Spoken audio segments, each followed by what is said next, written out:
Hello, we are live, I believe. Good evening. Good evening and welcome.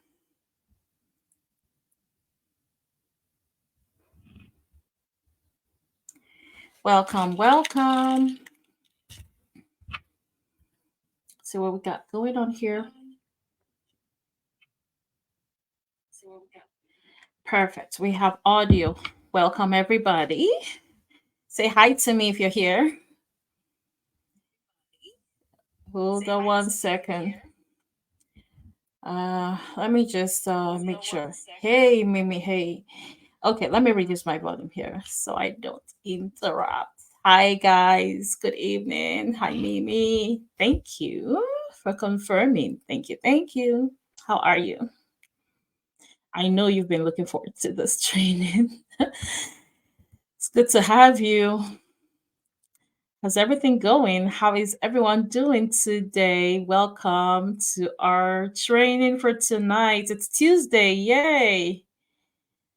Exciting. You guys excited? I am excited.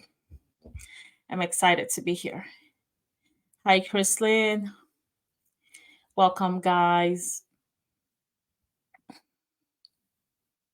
Okay. Hi, Funke. Welcome. Let's see who else is here. I have to look down to see the actual names. I can't see them on my screen.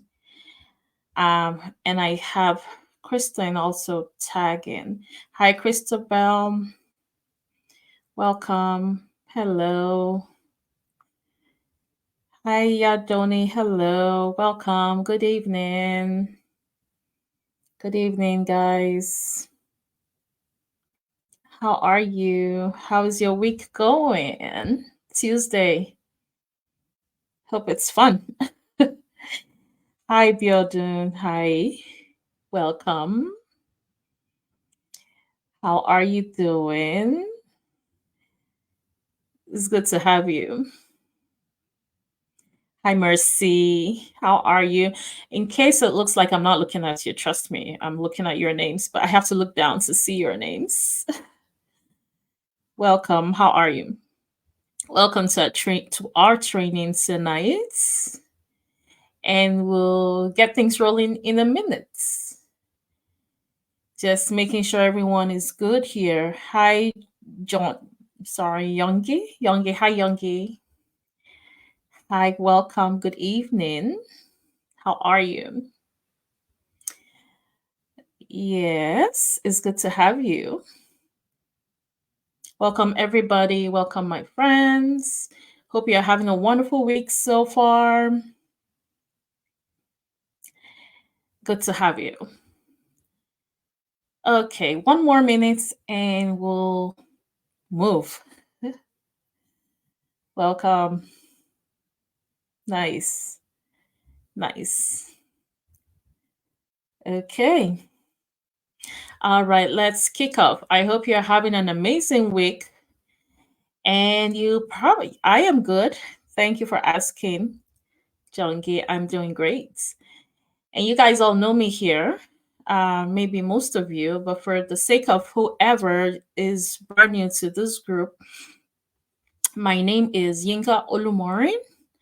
I am a coach on this amazing platform, this group. So, this is not a random group. This is actually a group where we share a lot of value. Okay. And I'm excited to be here. I'm excited to be here. Brief introduction, as I always introduce, I've done over 45 deals, well, plus. 45 is a good mark um, to remember, ranging from wholesaling to lease options, fix and flips, rentals, long-term, short-term rentals, multifamily, new construction, if that's what you're looking to do. If you're looking for passive income, monthly passive income from properties, if you're looking to earn massive money or income from properties, I'm your girl. Okay. You need to hang more around me. Okay. And I always say within 36 months of getting started, I was able to go from 6 figures to 7 figures in real estate investing. So I'm very passionate about newbies because starting right is the most important thing. Okay. I invested my husband and he was with us actually live last week. In case you didn't see that, check our group archives. You're going to see all that. And I'm excited to be here as always. Please introduce yourself in the comments. Tell us where you're from. Tell us where you're from. What state are you from? Yes, Bjorn. Okay, good. Awesome. Tell us what states you're watching from or you're attending this training from. And I'm just going to mute myself for 1 second.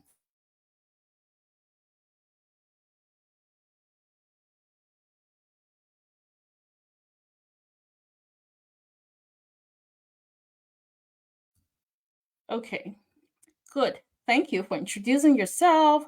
Hi, Ayasimbo from Indianapolis. Hi, Natalie from Texas. Christabel, Texas. Good amount of Texas folks here, right? New York, Florence, New York, Ola, Connecticut. Is that so? Ola from Connecticut. You're in my state. I haven't met you. Okay. It's good to see you on this call, Kentucky. That's Jungi from Kentucky. It's good to have you here. So we have people all over the US, Canada as well, and we also have the UK. So welcome everyone, whether everyone's represented on this training or not. We welcome you. I'm sure some people want to watch the live because they're at work or something.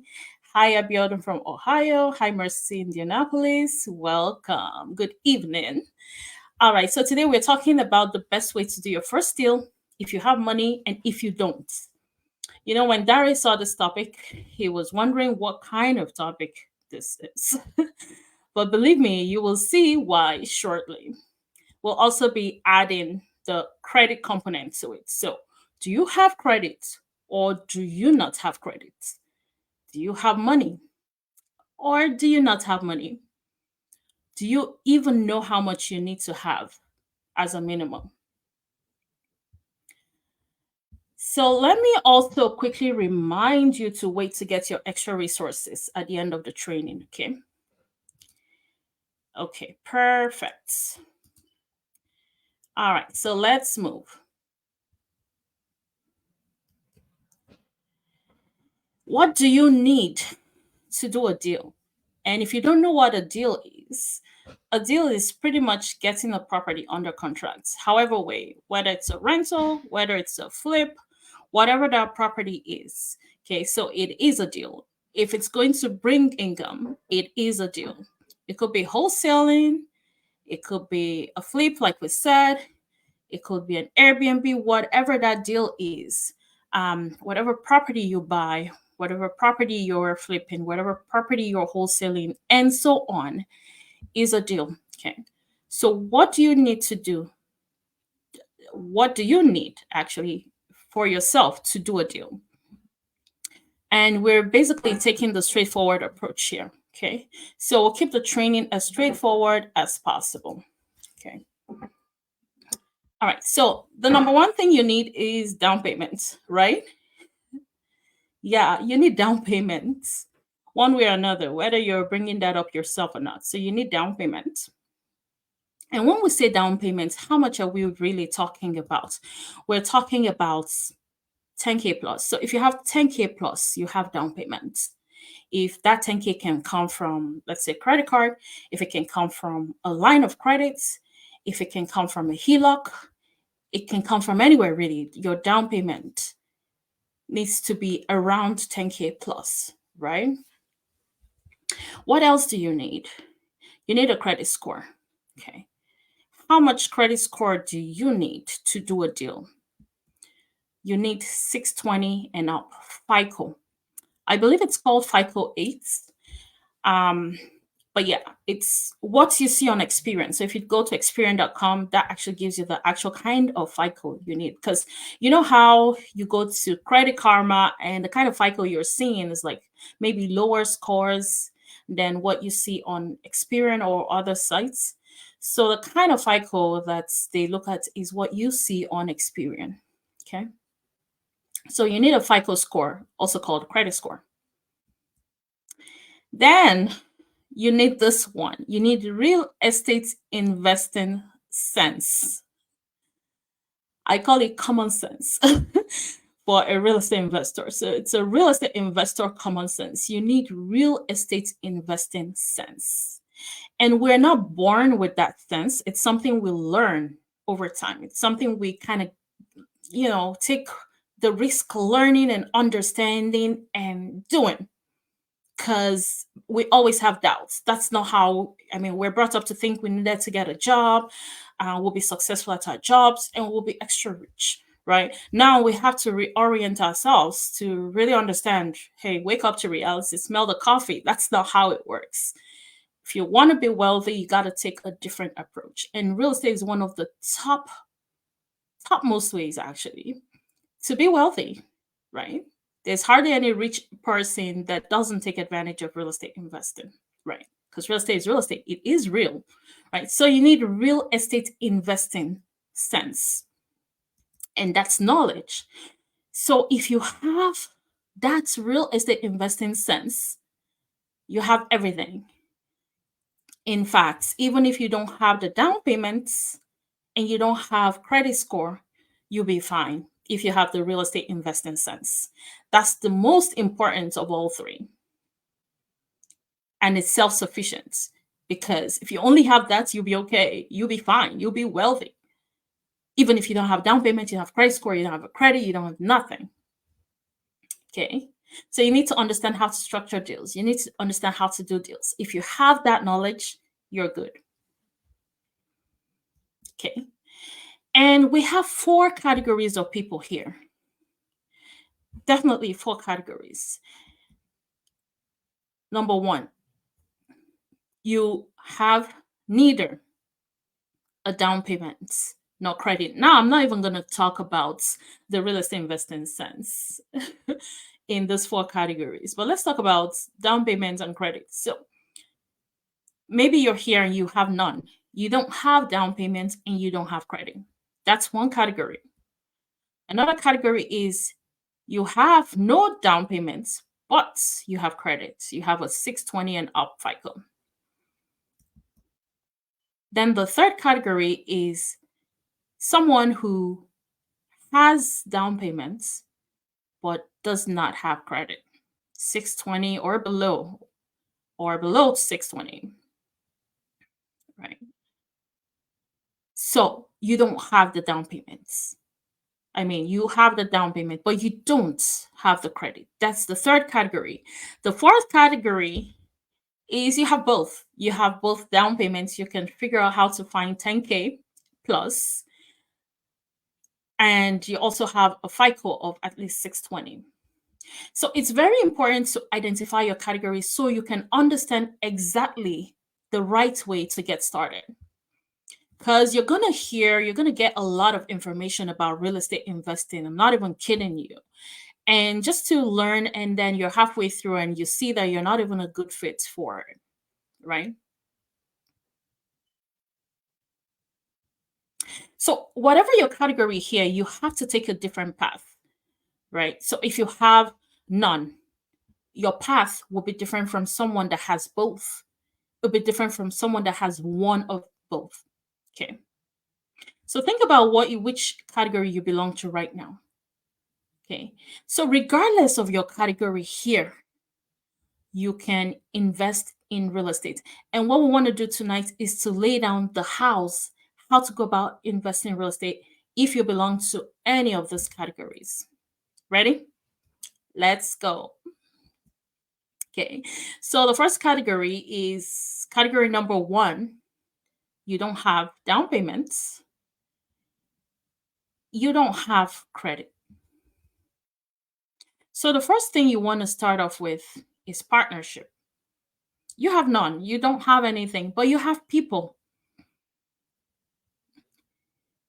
If you have real estate common sense, you can partner with people to make your dreams a reality. It's not done. It's not over. You can partner with people, bring a deal, put a deal together, bring people on. They'll be very happy. right? You need the common sense. So you have to partner with people. That's one option. And I'm going to give you two options under each category. Okay. The other option you have is seller financing. And we've talked about seller financing so many times, where you're not going to get um, a mortgage. This time around, you have to negotiate 100% seller financing. Is that possible? Yes. So if you had to go making offers on deals on seller financing 100%, and you say, I'm going to give you a higher interest rate, for instance. So basically, that's almost like your down payment being spread over a couple months, right? So I would do a higher interest rate. I will give you that, but I need to come in with nothing, right? So those are two tangible ways, and this is just two ways out of many you can explore. But these two ways can get you started right away tomorrow. Okay, so that's one category. The next category is category number two. No down payments, no you'll have a credit score. So no down payments, credit score 620 and up.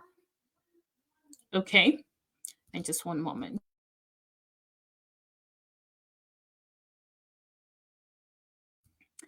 All right. So no down payments, but you have a credit score 620 and up. Maybe you don't even consider your 620 credits to be anything, but right now you can sit something. Okay. If you're in this category, you can do everything we said in number one. You can do partnerships, you can do seller financing. And in addition to that, you can work with a hard money lender and you can work with a private money lender because you have a great credit score. Your private money will come up with your down payments, and your hard money will use your credit score, right? And the deal is done, right? And this is a true no money down situation. I do this all the time.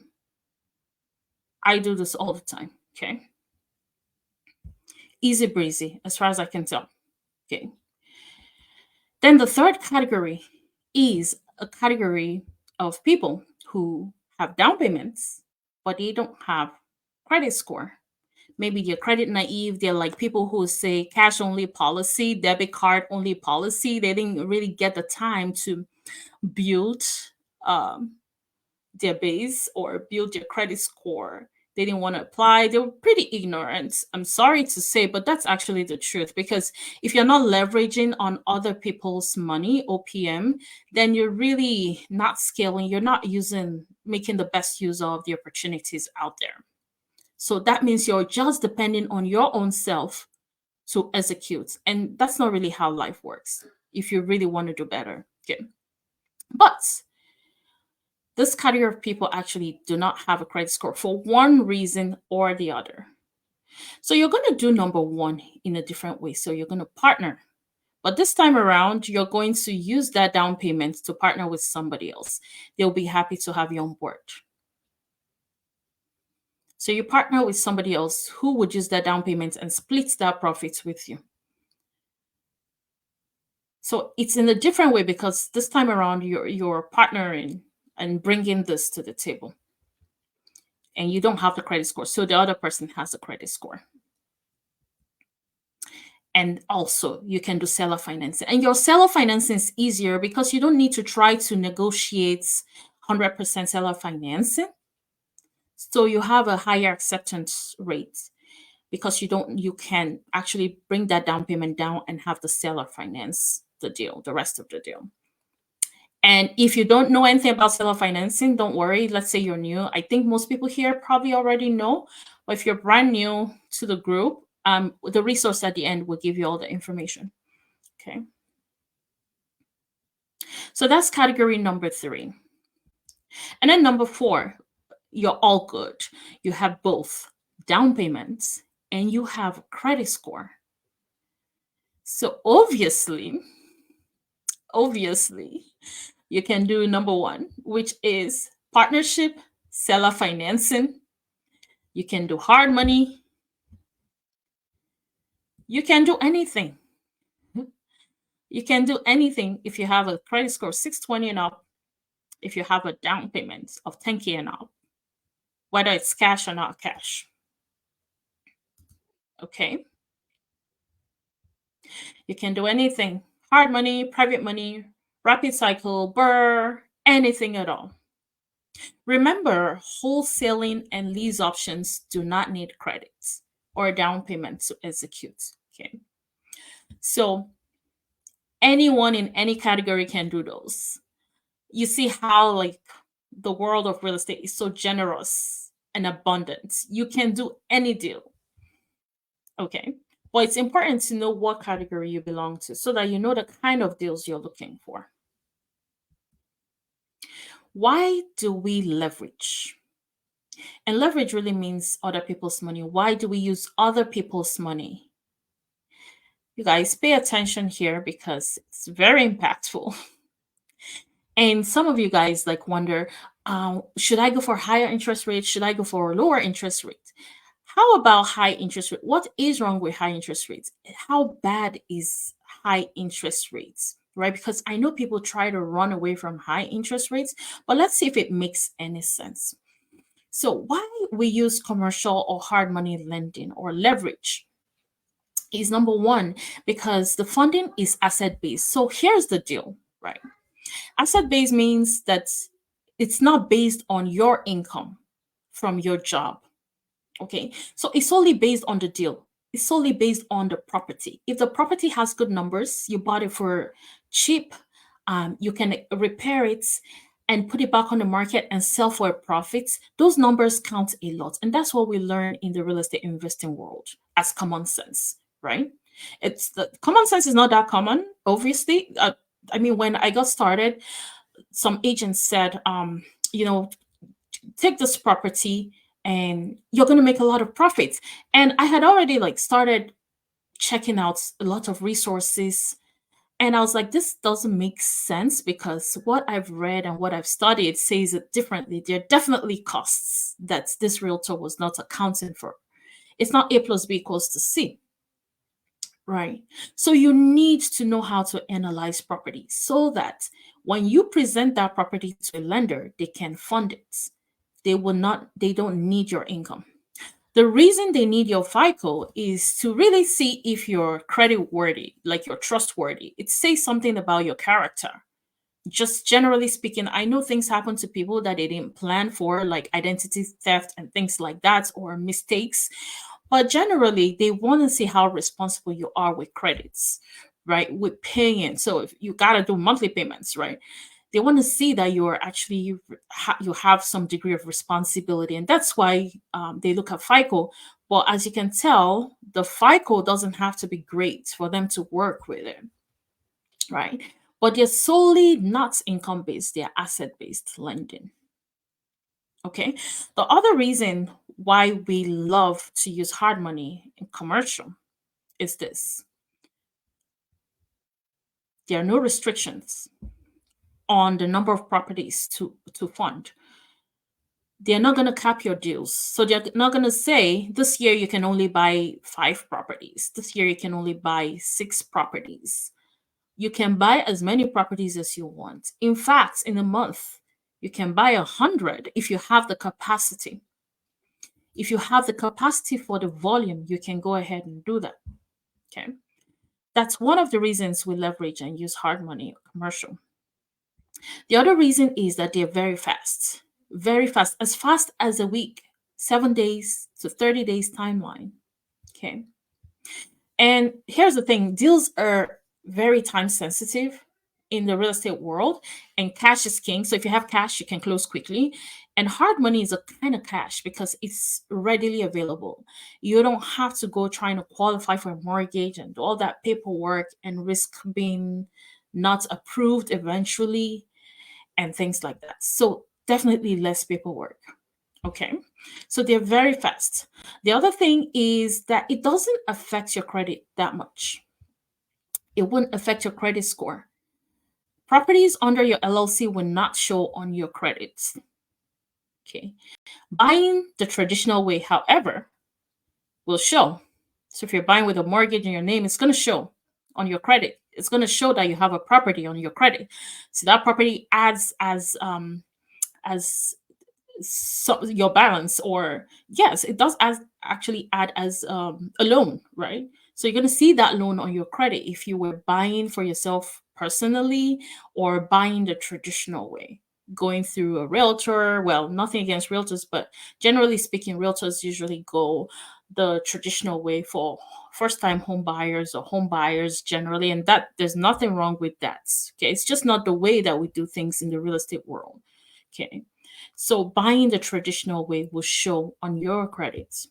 In fact, some commercial lenders, like one of the ones we use in our inner circle, actually will only do soft pull, which means you wouldn't even see an inquiry on your credit. Okay. Because when people check your credit, there is an inquiry. It shows how many inquiries a year. Depending on the amount of inquiries, your credit score can actually remarkably go down. Okay. And you don't want that. But as an investor, if you need to keep buying properties and you keep having hard pulls on your credit, it doesn't make sense because at some point you probably won't have any credit left, right? So we don't want that. And these people actually would usually do a soft pull on your credit till the end of the deal. Okay. And what would this do? It means you can buy a lot of properties. You don't have that restriction. It will help you do more deals. It'll help you scale. So let's check something else here. Let's check out the difference between traditional and commercial hard money on deals. So what's the impact of each of these two different methods on your deal? So traditional, which is regular mortgage, is more of is a homeowner kind. Okay, is the homeowner kind of mortgage that we talked about, and it's the popular one. Commercial hard money is for real estate investors. It's asset based, like we said, and there are big differences. So, first of all, traditional have a higher down payment requirement for investment properties. So, if you had to do investment properties using traditional, you definitely need to come up with down payments, usually within 20 to 25%. Actually, some of them would not even cover like construction. But you got to come up with the entire down payments. Means you need to have money up front. But it also means lower mortgage, right? Because maybe the interest rates on commercial might be higher. And I say might be because right now it doesn't even make any difference with the high interest rates. Okay. So commercial needs less money down. Actually, your experience is a good leverage for commercial. So the higher your experience, the more your experience you have. Actually, you can get to 100% coverage for commercial or hard money. Okay.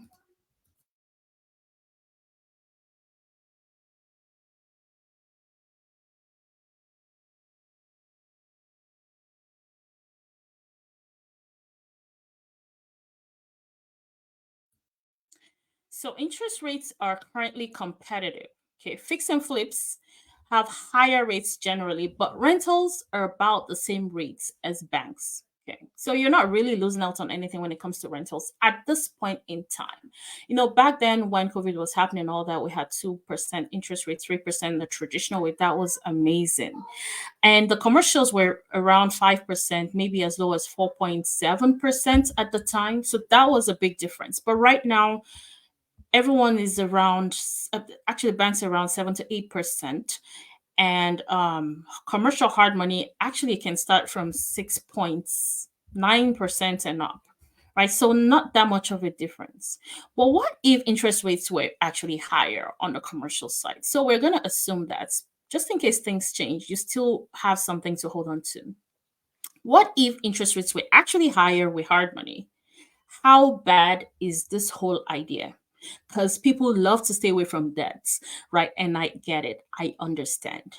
So you guys need to understand the difference between consumer debt and an investor debt. Investor debt is very different. Investor debt is a partnership, okay, because you can't do it alone. Consumer debt is bad. If you're using your credit card to buy shoes and you can't pay back, or you're buying the consumables as a consumer, then that's crazy, right? But as an investor, things are very different. We look at the numbers. Okay. So let's compare. Let's do an illustration on monthly cash flow. Let's say in the traditional way, you bought just one property and that's all you could do for the year because there are restrictions, right? There are things you got to check. Let's say you're at 800 monthly on cash flow. That's after paying the mortgage on this property, your rent comes in, your tenant pays you your rent, you minus your expenses, and you make a profit of 800 every single month on this house in the traditional way. So you got pretty good cash flow there. But on the commercial side, let's say the only cash flow you could get was 500. You get less monthly, right? Let's say because you have higher interest rates. Higher interest rates mean your mortgage will be higher, right? So let's say you had higher interest rates. Mortgage is more, you have to pay more mortgage, you have to subtract expenses, and now you end up netting less. So say we're at 500 monthly on a house. Okay. So here's the big thing here. You got to do 4 of that for the year because they let you do that. They let you do that many. And they don't look at a bunch of things like your income, etc. Right? But on the other hand, with the traditional, they got to cap you, right? They cap you at 1 deal a year due to your debt to income ratio. Let's say you were not able to raise the savings you needed. You were only able to do 1 deal for that year. Okay. On the commercial side, you did more, but you had 500 less cash flow per house. So let me ask you, how much total for the year do we have on each side? What are you guys seeing? So on traditional side, how much do we have? Commercial, how much total are we seeing? So on traditional side, of course, we're 800 total. On the commercial side, hard money side, we're on 2,000 total. So 800 versus 2,000 total. Which side is better for that year? So you see, even those higher interests, you're making more. But that's not all. Let's see what happens in a few years. Let's say the property value in the area increases by like 30,000 every year, right? So it increases by 30,000 every year. Let's just say properties in that area just generally appreciates at 30,000 a year. Okay. What will a 2-year snapshot look like? Let's see what happens in a few years. Say we're at 30K for the traditional. A 2-year snapshot means actually we have 2 properties right now, right? Because it's 1 property a year.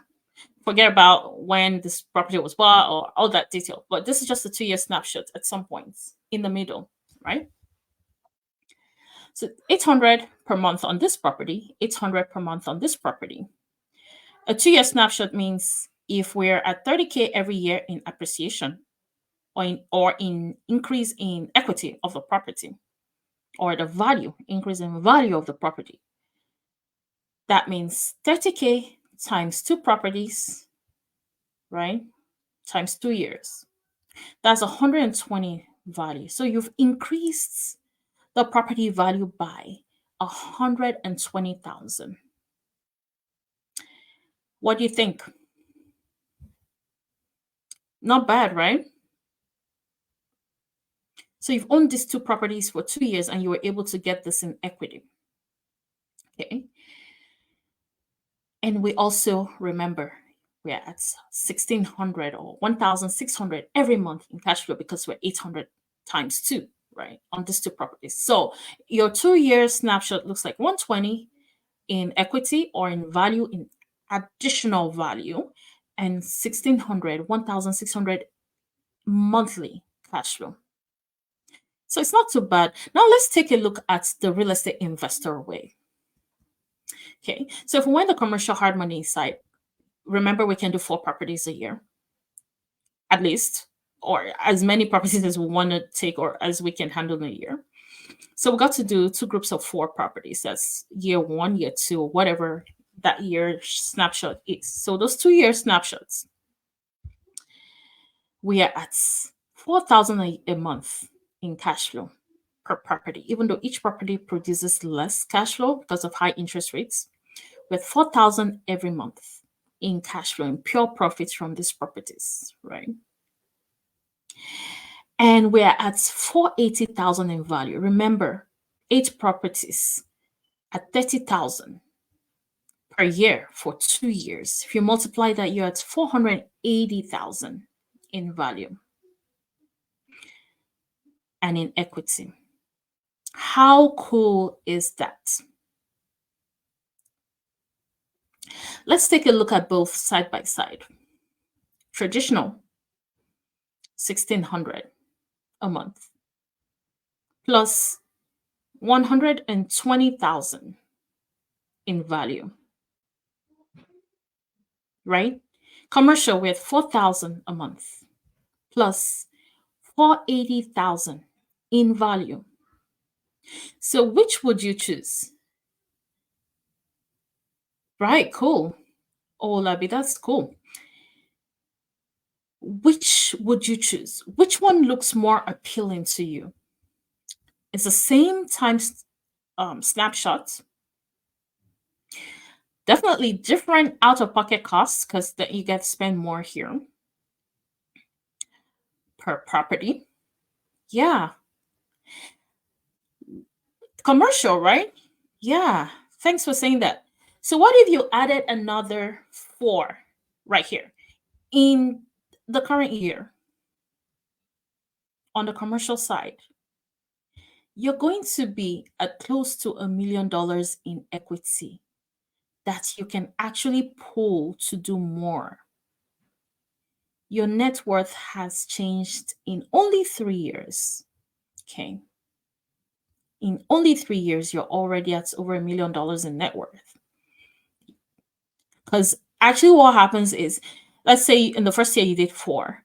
In the second year, it's likely that you're going to do more, right? Or would you rather just add 1 on the traditional slide or side of things here and make the process slower, right? Exactly. That would be 16K a month for that Shadi. Yeah, right? So would you rather add more things on the traditional side, just go slowly because you don't want to leverage, or you feel like you don't want high interest, or we have a lot of preconceptions about these things. So also, not to even mention the amount of paperwork that goes in, the income verification, debt to income ratio, down payment, and so on. So here we have less cash flow on each house, but overall, more cash flow on the commercial side. And of course, higher equity. Your equity is your cash, basically. And that's why we use commercial hard money lending. Do you get it? That's why we leverage. It is a powerful tool. So to a layman, you are paying high interest, right? To an investor, you're making more money and compounding your net worth. So what does this tell you overall? It actually tells you that every year you delay in getting the property under contract, you're shooting yourself in the foot. Every month costs you something. Now, it's a win-win. Yeah, good, awesome. Yeah, every month costs you something. Now, this is the kind of real estate investing sense we're talking about. It is common sense to a real estate investor, even though you might just be discovering it right now. It is common sense to us in this space. Also, yeah, let me mention here actually, that's basically why we need to hang around the right people. And a quick call here. If you want more information about what our inner circle looks like, definitely type call in the comments and we'll set you up for a call for you to explore that. Okay. So, yes, this is something you need to know. All right. Let me see if you guys were following on this call. If you remember what we covered, what you need to do a deal, type that in the comments. Let me see what you guys are thinking. What do you need to do a deal? What do you need? I haven't seen any. Ooh, who's this? Okay, good job. Natalie, you were paying attention. Down payments.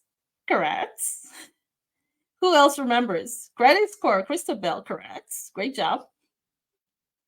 There's one more. There's one more. Yeah, great job. Down payment, Funke. Yes, that's correct. Ooh, Natalie, real estate investing sense.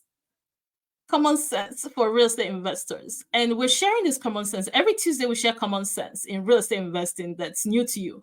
But guess what? Each time you learn this common sense, the next time is not going to be new to you anymore. Now you're already in, right? You're already feeling the vibes of how things go in there, in that real estate investing space.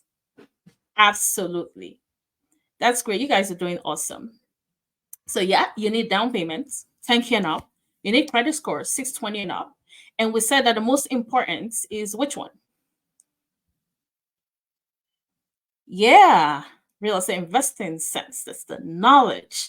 That's the most important because if you have the knowledge, you have everything. You don't need to have a down payment. A down payment will make life easy, but the real estate investing sense actually makes life easy because it tells you exactly what to do if you don't have that, right? So, yes, how do we what are some ways to get real estate investing sense or real estate investing common sense? Being in the right circle, of course, having the right resources, of course, like we're sharing right now. And you guys, if Crystalline is sending you something in your inbox, make sure you're checking it out. I know you guys get busy, but make sure you're checking your inbox, okay? Because she's been sending out a lot of resources. Okay. The third thing, actually, which is very important, a very important way to get that real estate investing sense, is this: you need to get your feet wet. Okay, you must make a move, or nothing is going to happen. See, you're not going to finish learning every single thing about real estate investing all at once. There are a lot of things you're going to learn on the go. Okay, so you need to just decide that you're going to do it. And that's where you start to see the magic happen. Okay. All right. So for our resource for today, our resource actually gives us a recap of the deal process with additional video resources. So type recap in comments if you need the resource. Also, type call in comments if you want to take your knowledge and your networking game to the next level. Okay. See what our inner circle looks like. Okay. So you also get free one-on-one advice on real estate investing, regardless. So bring your questions to the call. It's a win-win. So type call in the comments, and Kristen will reach out to you through DM. Remember, check your DM so that you don't miss all the resources she's sending to you. Check your message requests as well.